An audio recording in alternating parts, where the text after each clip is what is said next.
But Saurabh Gupta is joining us live at the moment on the broadcast. He's been there on the ground speaking to relatives who are desperate to meet victims of this absolutely horrific tragedy. And Saurabh, while the government now has a fair idea of what happened, the situation on the ground is much more complex than that, because now families have to be identified, their dead bodies have to be handed over to their relatives, and of course relatives desperately looking for victims. So tell us about the situation on the ground currently.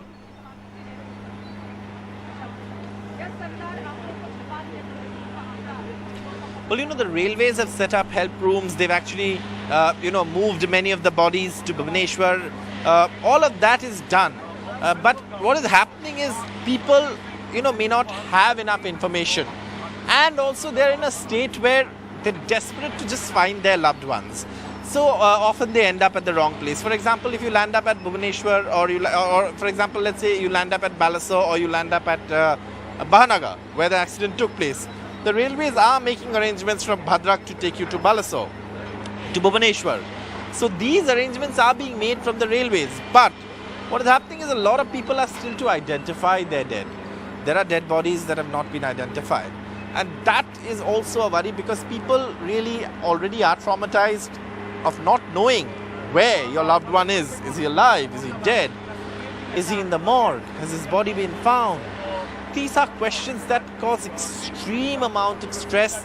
It's perhaps what comprises of the human tragedy of such accidents. And let me show you, the railways, of course, is working very hard, 24 hours on the job, to restore normalcy and resume railway services here.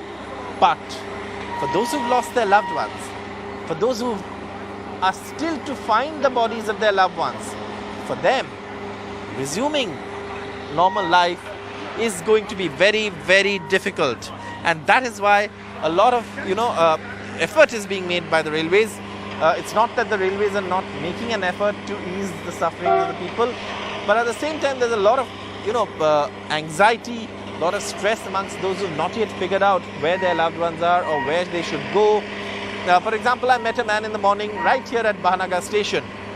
He had come here because someone had just informed them that a relative of theirs was on the train. That relative had told only one person.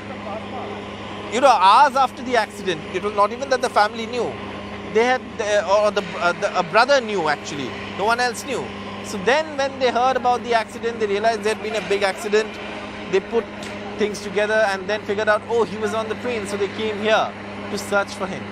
But the body is not here, or if he's been taken to hospital, he won't be here.